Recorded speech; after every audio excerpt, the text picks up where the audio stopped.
आपको ले चलते हैं आज भगवान राम की नगरी, और अपनी ये रास्ते में प्यास बुझाने के लिए रास्ते में विराजमान कुएं का जल सबको जय श्री राम। यहाँ पे ये प्लास्टिक का पात्र मिला और ये बाल्टी और रस्सी इस निर्जन स्थान पे भी कुएं के पास रखी हुई थी। उस जल का पान करने के बाद, आचमन करने के बाद, हाथ पैर धुलने के बाद जो शीतलता मिली उसका वर्णन करना असंभव है। और अपने इस यात्रा को आगे ले चलते हैं। आज आपको ले चलते हैं भगवान राम की नगरी। ये देखिए, ये कुआं और बहुत ही कम गहराई में ये जल देवता विराजमान है यहाँ पर। और ठीक यहाँ से आगे चलते हैं। चारों तरफ पहाड़ ही पहाड़, पेड़ ही पेड़, बहुत ही सुंदर नज़ारा है। आध्यात्मिक ऊर्जा से परिपूर्ण भरा हुआ है ये दृश्य। और ये कच्ची सड़क है। यहाँ पर अब हम लोग बढ़ रहे हैं जंगल की ओर। जी हाँ, तीर्थराज प्रयाग से चित्रकूट जिले की ओर, जो मध्य प्रदेश और उत्तर प्रदेश की सीमा में स्थित है। कहते हैं, ये देखिए, ये पहाड़, ये शिलाएं बता रही हैं कि किसी समय यहाँ पे, और ये हम लोग लगभग किसी छोटे से झील के किनारे से, जो प्राकृतिक रूप से झील यहाँ पे बह रही है, उसके ऊपर एक पुलिया बनी हुई है, वहाँ से गुजर रहे हैं। कुछ भैंसें भी यहाँ पे अपना गर्मी को, शीतलता प्रदान कर रही हैं शरीर को। ये पत्थरों का ही पूरा सड़क है। बहुत ही सुंदर नज़ारा है ये।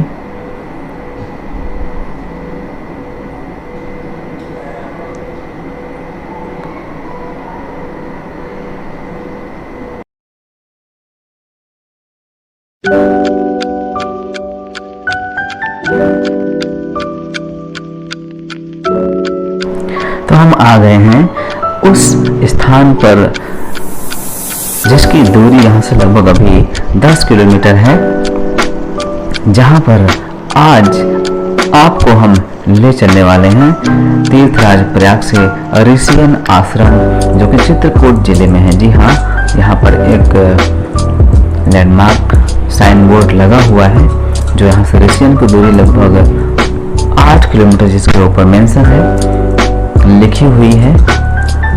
और यहाँ पे विश्राम के बाद अब थोड़ा सा आगे चलते हैं। आसमान बिल्कुल नीले रंग का, उसमें ये छोटे छोटे सफ़ेद बादल और नीचे हरियाली ही हरियाली।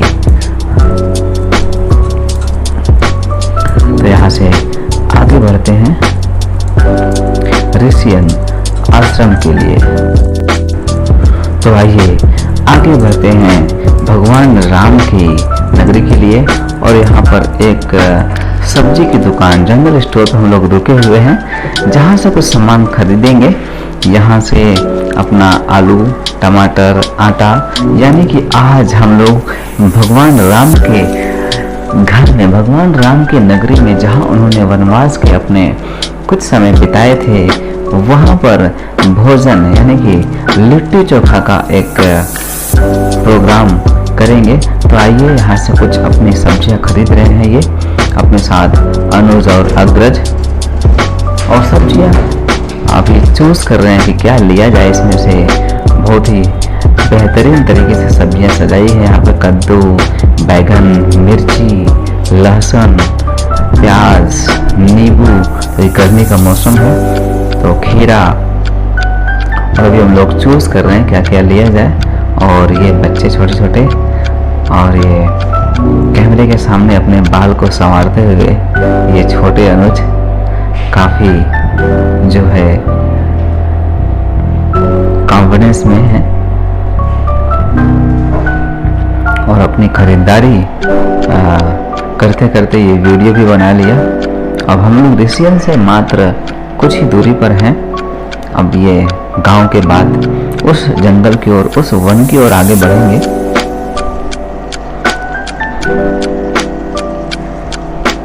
और ये भी काफ़ी खुश हैं कि हमारे दुकान का भी वीडियो बन रहा है।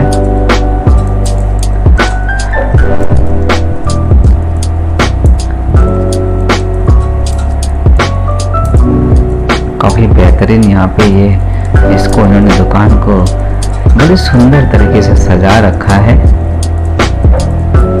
तो आइए आगे चलते हैं दृश्यन की ओर। तो अपनी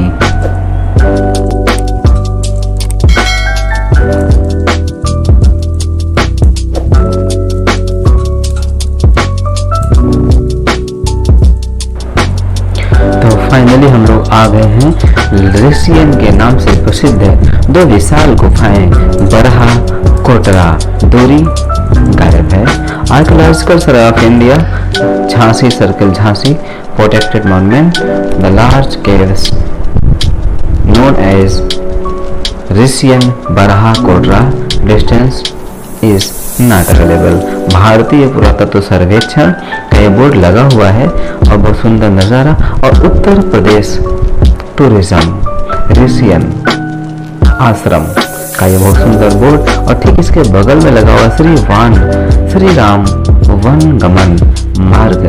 तो हम फाइनली आ गए हैं भगवान राम के उस स्थान पर जहाँ श्री राम तीर्थराज प्रयाग से चलकर चित्रकूट के इस वन में यहीं से उन्होंने प्रवेश किया था। बहुत ही सुंदर और बहुत ही आध्यात्मिक ऊर्जा से भरा हुआ परिपूर्ण ये जगह है। तो आइए चलते हैं। ये नेचुरल झील, बहुत प्राकृतिक झरना झील है ये यहाँ पर, जिसमें ये पानी लगा हुआ है, जल विराजमान है और आकाश देवता में बादल बिल्कुल मुस्कुरा रहे हैं। और हम लोग पहुंच आए उस जंगल के उस प्रवेश द्वार पर। ये पहले से आप देखें कुछ गाड़ियां खड़ी हुई हैं। ऋषियन स्थान आश्रम बरहा कोटरा, यहाँ पे दो गुफाएं मौजूद है ऐसा कहते हैं। और ये संरक्षित स्मारक का भी यहाँ पर एक बोर्ड लगा हुआ है, जिस पर उनकी अपनी कुछ सावधानियां और नियम कानून लिखे हुए हैं कि इस स्मारक पे आने के बाद आप यहाँ पर कुछ उससे छेड़खानी, उसकी एरिया लिखा हुआ है, कुछ हानि नहीं पहुंचा सकते हैं। उस एरिया के अंदर में ये प्रोटेक्टेड है मॉन्यूमेंट। तो यहाँ से अब अपनी तैयारी शुरू होती है। अपना लिट्टी चोखा का सामान तो हमने ले लिया हुआ है, आलू, बैगन, टमाटर, मिर्चा, धनिया, खीरा, गुड़, देसी गुड़ भी हम लोगों ने लिया हुआ है। पर पकाएंगे किसके ऊपर, उसकी व्यवस्था करनी है। ओम नमः शिवाय।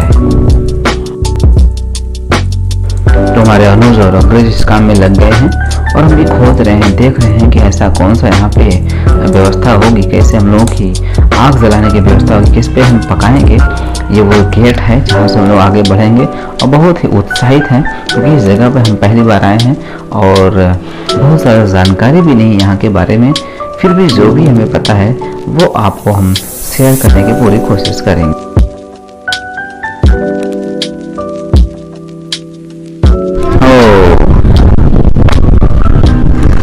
तो फाइनली हम लोग आ गए हैं ऋषियन स्थान आश्रम बरहा कोटरा और इंतजार कर रहे हैं कंडी का लिट्टी चोखा लगाने के लिए। ये तो आइए इनसे बात करते हैं कुछ इलाहाबादी अंदाज में और देखिए यहाँ के बच्चों का आनंद। बात नहीं, हाँ बरहा कोटरा। तो बरहा कोटरा में आ गए हम लोग। पहले बहुत लंबा इंतजार करावा था, अपने दोस्त भैया बुलाए ला, इतना देर तो कंडी पात को झुरवाए ले जाता हम लोग। भैया हम लोग जो ना है भेज दिए हैं कंडी ले बिना, और कंडी अभी उठे ना ही बाटे, हम लोग जो थक गए, छुरान जाते।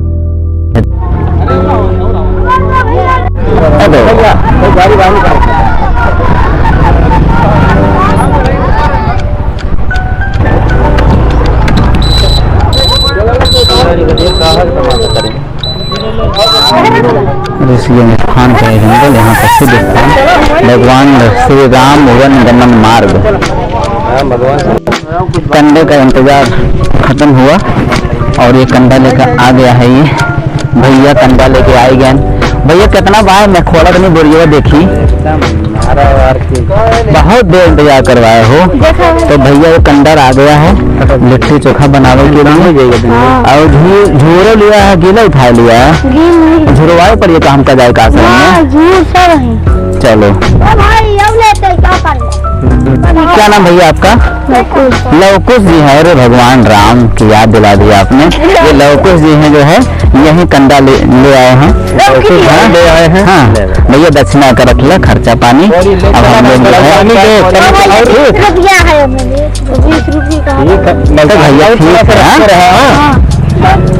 अब ये वही रखे रहा, मान लगा कंपनी फिर आ कंडा हम लोग ले लिए हैं और कंडा लेके चलेंगे आराम से भैया, आराम से। तो ये भैया कंडा वंडा ले लिया गया है और कंडे का दक्षिणा भी दे दिए हैं। कैमरे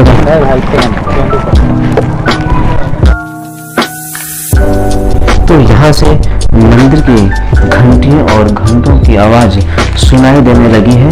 अब इस जंगल में वो शिव का स्थान, वो मंदिर कहाँ पर है, आगे चल के देखते हैं।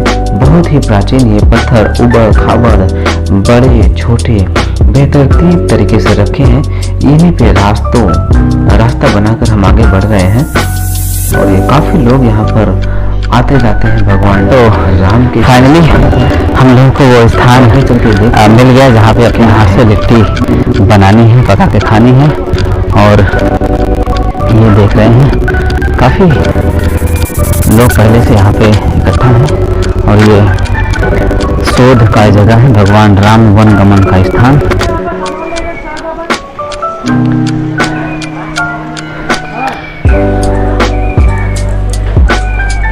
ये जो स्थान है बहुत ही सुंदर है, दिव्य स्थान है। यहाँ पे आकर के दिव्य अनुभूति हो रही है। और देखेंगे कि ये जो शिलाएं हैं यहाँ से इनको प्रणाम करते हैं जरूर। भगवान राम ने यहाँ पे जो है उनके चरण पड़े होंगे। ये देख रहे हैं काफी दिव्य जगह है ये। और अपना ये फाइनली यहाँ पे ये सामान आ गया है। ये जो है इसमें आलू, प्याज, बैगन और इसमें कुछ प्रसाद का सामान, और ये जो है कंडी। तो अपने दर्शन के लिए चल रहे हैं अब ये फाइनली।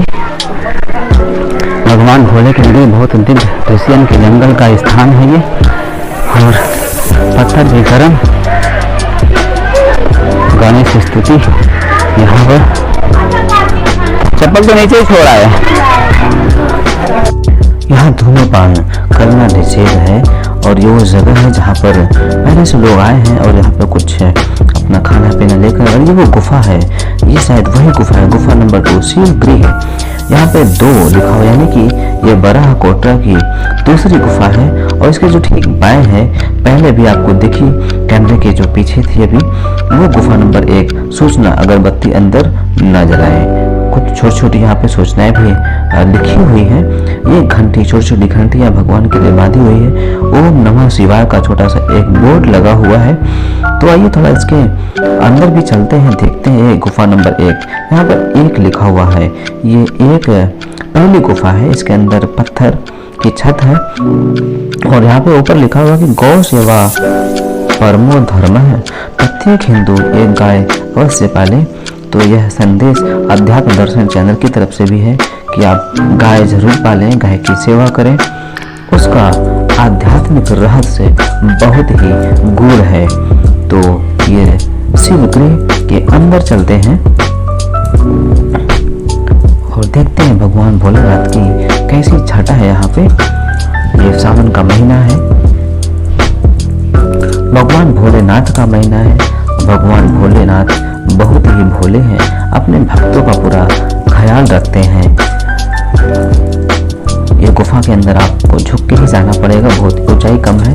और उसके अंदर पहुंचने के बाद ये एक पुजारी जी बैठे हुए हैं और यहाँ पे पहले से कुछ लोग आरती और पूजा कर रहे हैं, भगवान का अभिषेक कर रहे हैं। और हम कैमरे में नहीं दिखा पा रहे हैं क्योंकि इसके अंदर थोड़ा अंधेरा ज़्यादा है, लाइटिंग की व्यवस्था कम है। और ऊपर से जो बाहर से लाइट आ रही है वो फ्लैश कर रही है कैमरे के ऊपर। और पुजारी जी ने कहा कि थोड़ा सा आप कैमरे को अभी इधर ना करें, कुछ लोगों को आपत्ति होती है अपनी फोटो वीडियो बनवाने में। तो हमने कहा ठीक है, ये बच्चा भी दर्शन करने आया हुआ है तो चलते हैं भगवान शिव के पास।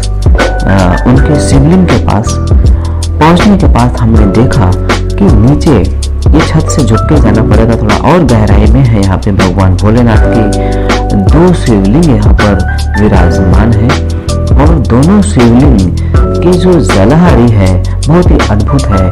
पहाड़ों से रिस रिस के जल आ रहा है और वो इस शिवलिंग के जलहारी से होके वो जल जा रहा है, बहुत ही दिव्य है। इस अनुभूति को शब्दों में व्यक्त करना बहुत ही कठिन है मेरे लिए, पर उस अनुभव को, उस अनुभूति को जो महसूस कर रहे हैं। और देखिए एक सामने शिवलिंग थोड़ा सा ऊंचाई पर और एक नीचे जहाँ पे अभी हम फूल और भगवान को अर्पण कर रहे हैं। यहाँ पे छोटे छोटे शिवलिंग और जो नीचे का शिवलिंग यहाँ से जलहारी को होकर वो जल जा रहा है।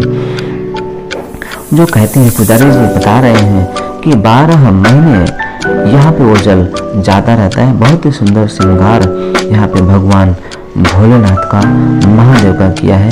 तो सब लोग कमेंट बॉक्स में हर हर महादेव लिखकर जरूर कमेंट करें। और आप रशियन के जंगल में हैं, जो वह स्थान है जैसा कहा जाता है कि भगवान राम माता सीता के साथ और अपने अनुज लक्ष्मण जी के साथ यहाँ पर 11 वर्ष 11 माह और 11 दिन बिताए थे, जिसको लगभग 11.5 वर्ष भगवान राम ने 14 वर्ष के वनवास में इसी जगह पे बिताए थे।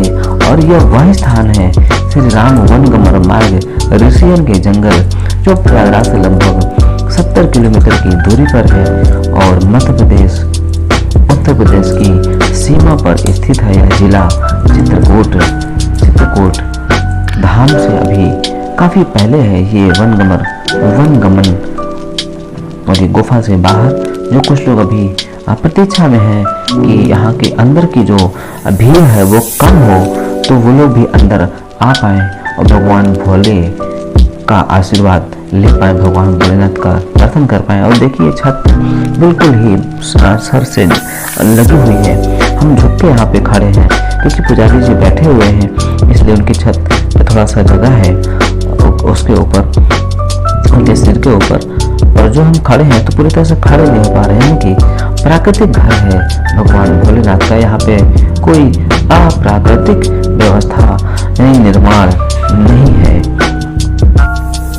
तो काफी इंतजार के बाद अपना भी नंबर आया। पूजा अर्चना के बाद अब चलते हैं बाहर की ओर।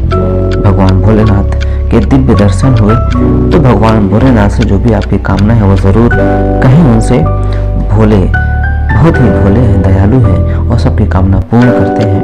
तो अब इसके पीछे चलते हैं जहाँ पर प्राकृतिक जल का स्रोत है, जो 12 महीने यहाँ पर जल जो है रिसता रहता है, चलता रहता है। वो ऋषियन आश्रम का ये स्थान है और ये जो जगह है, फोटो खींचना मना है पर ऐसा कोई स्ट्रिक्ट नहीं है। ये जगह देखिए जल से भरा हुआ है। कैमरे में जब हम जल को ग्रहण करेंगे तो समझ में आएगा। और जल को आचमन किया, थोड़ा सा दूरी पे आकर के कि वो जल जूठा ना हो, दोबारा हम उसका आचमन करेंगे।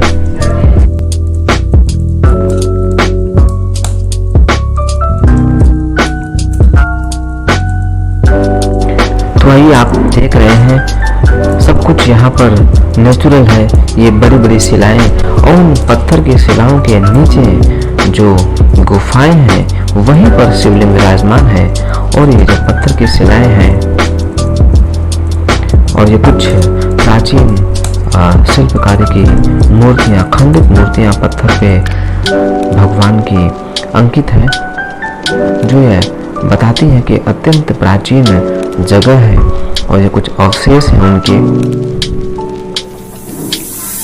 भगवान शिव के महाकोप से बचने के लिए शुद्धता एवं शांति बनाए रखें, ऐसा अंकित है यहाँ पर। और ये है ऋषियन आश्रम का छोटा सा ये गृह जो आश्रम के स्वरूप में है। इसकी भी छत पत्थर की है जो बहुत ही प्राचीन समय से बनी हुई है और बहुत लोग इस सिद्ध स्थान पर आते हैं मानसिक शांति के लिए, आध्यात्मिक शांति के लिए, यहाँ की आध्यात्मिक ऊर्जा को ग्रहण करने के लिए। और हम भी उस स्थान पर आए हैं जहाँ भगवान श्री राम ने अपने वनवास के समय के लगभग 11.5 वर्ष बिताए हैं और अब अपनी ये अग्नि प्रज्वलित हो रही है। अपने अनुज इसकी व्यवस्था कर दिए हैं। ये कंडे भी बहुत ही अद्भुत है। ये जो गौ माताएं गोबर कर देती हैं, ये वही कंडे हैं जो धूप की प्रकाश में स्वयं सूखे गए, इसको किसी तरह से बनाया नहीं गया है।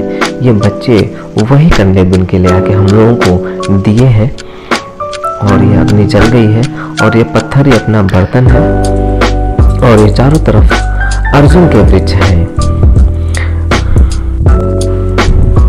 तो अपनी ये अग्नि सिद्ध हो रही है, अग्नि प्रज्वलित हो गई है और ये धुआं है, धुआं और काफी अच्छा ये धुआं है। इसकी खुशबू भी के बारे में बता नहीं सकते क्योंकि ये शुद्ध देसी गाय कौवों का जो सूखा हुआ गोबर है वही कंडों में परिवर्तित हो गया है और जो यहाँ के सेवक बच्चे छोटे छोटे थे उसी कंडों को बिन कर ला करके हम लोगों को दिए हैं। यानी कि इसमें हाथ से कोई निर्मित कंडे नहीं है, प्रकृति का स्वरूप में जो गोबर गिरा जमीन पर वही सूखा और वही ला के दे दिया। और अपने अनुज ये अग्नि सिद्ध कर चुके हैं और अपना चोखा बनेगा इसी पत्थरों के ऊपर। अपने पास कोई बर्तन नहीं है, ना ही गिलास है, ना ही थाली है, ना ही कोई बर्तन है। पर अब देखिए भगवान राम कैसे सब कुछ सिद्ध कर रहे हैं। यहाँ पे सारी व्यवस्था हो रही है। ये स्थान बहुत ही ऊर्जावान है, आध्यात्मिक ऊर्जा से।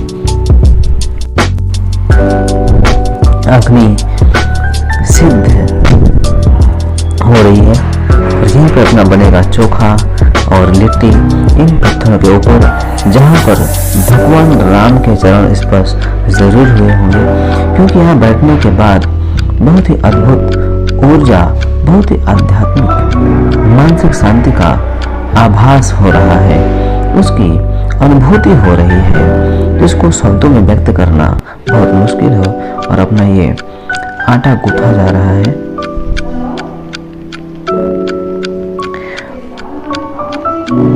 उसी पॉलीथीन के ऊपर जिस पॉलीथीन में हम लोग आटा ले आए हैं। हर हर महादेव। चूंकि ये वीडियो सब बना हुआ है तो पॉलीथीन पर बैन नहीं था, पर अभी ये इस पर बैन लग चुका है जो कि बहुत ही अच्छी चीज़ है। नेक्स्ट टाइम हम लोग इसका ध्यान रखेंगे कि अपने पास ऐसा कुछ न कुछ बर्तन रहे। और ये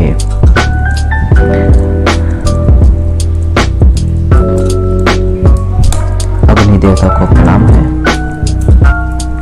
यहाँ की सभी देवी देवताओं को प्रणाम है, सूक्ष्म शक्तियों को प्रणाम है। ऐसा मन में भाव कि भगवान राम आज भी कण में यहाँ विराजमान है, उनको नमन है और वंदन है।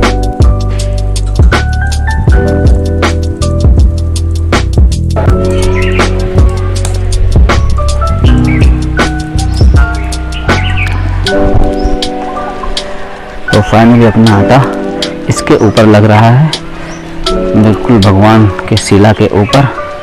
इसको थोड़ा सा धो लिया गया है, साफ कर दिया गया है। और ये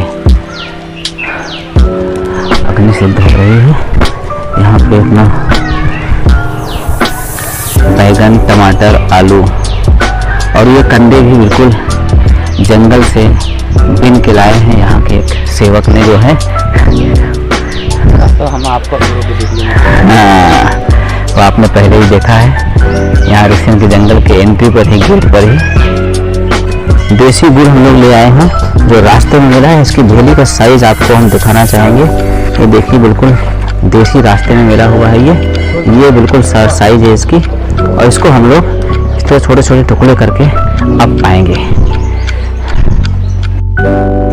ये अब गुड़ से चल पान किया जाएगा। ये है गुड़, सिद्ध हो रही अपनी ये, और चोखा लग रहा है।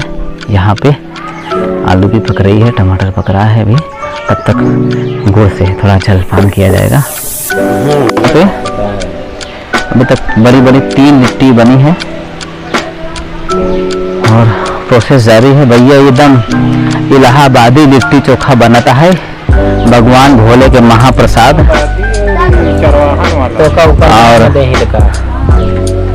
और ऊपर से लिया है और जो है इसी पत्थर पर सामने जो है यहाँ पर अपना चोखा यहीं पर बनेगा, भरता। भैया भरता और चोखा पक्के होता है, लिट्टी भी कहते हैं, भरता भी कहते हैं।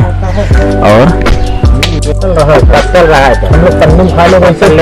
ये फाइनली जो है जिस जगह पर आटा साना भैया मेन बात उसी जगह पर हम लोगों ने अपना ये भरता भी बना लिया है। और इधर जो है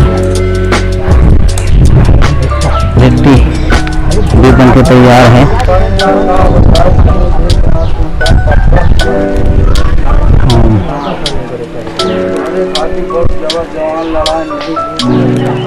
तो फाइनली जो है अपना ये भगवान का प्रसाद तैयार हो गया है। ओम ब्रह्मार्पणं ब्रह्माविर ब्रह्मागणौ ब्रह्मणाहुतं ब्रह्मैव तेन गन्तव्यं ब्रह्म कर्म समाधिना। एक नंबर।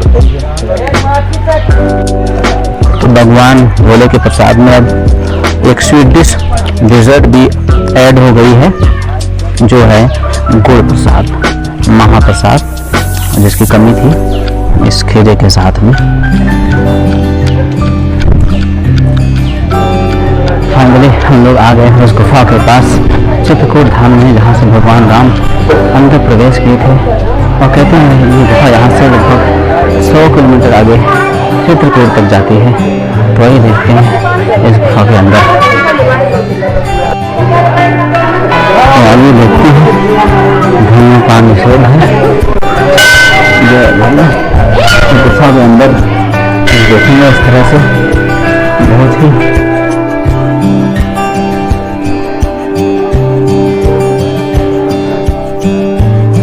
चारों तरफ शिलाएं यहाँ पे बनी हुई हैं।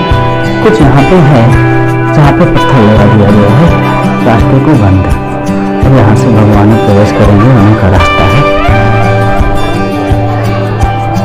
और ये गुफा के अंदर यहाँ के ऊपर के जो पत्थर है वो इस तरह से है।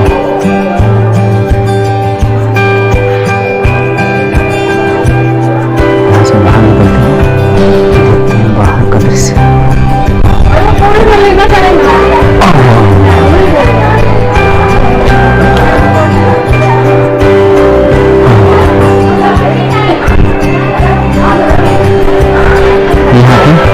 गणेश भगवान की खंडित मूर्ति जो है, और बगल में विराजमान भगवान श्री राम के जो है परम भक्त वीर हनुमान।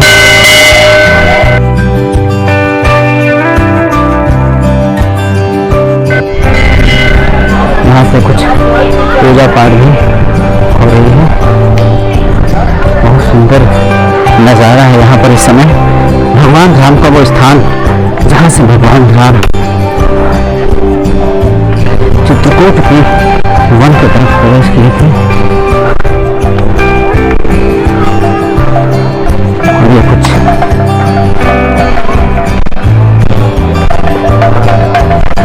की दुकान।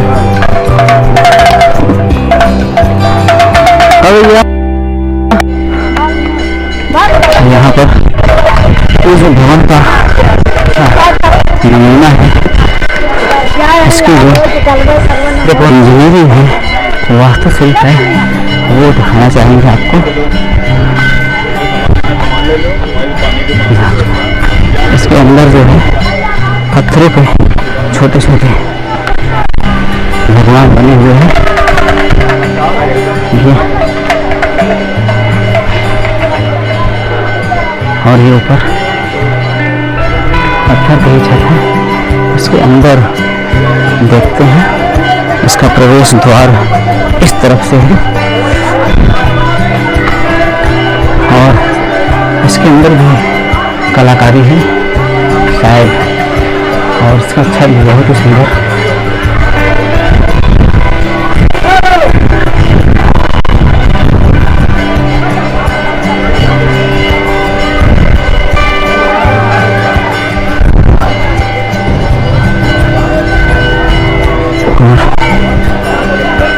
ये वो घर जिसके अंदर हम खड़े हैं, शायद हजारों साल का होगा ये आप देख पा रहे हैं। बहुत सुंदर कलाकारी है ये।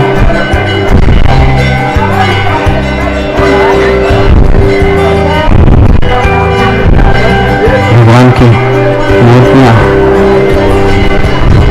उकेरी गई है सीलिंग के ऊपर, छत के ऊपर।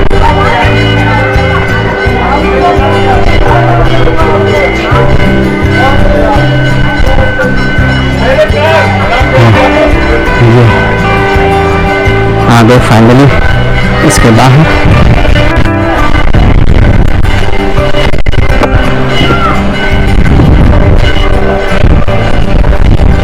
और ये भी उसी का नमूना, पत्थर का ये भी एक घर। राम राम इसके ऊपर मेंशन है। इसके भी अंदर जो है वैसे ही सीढ़ियाँ हैं जो भगवान, यहाँ पे कुछ खुदाई वगैरह भी की गई है लग रहा है, पूरा तत्व विभाग के द्वारा। और अंदर से उतना ही सुंदर है ये, इसकी भी सीलिंग।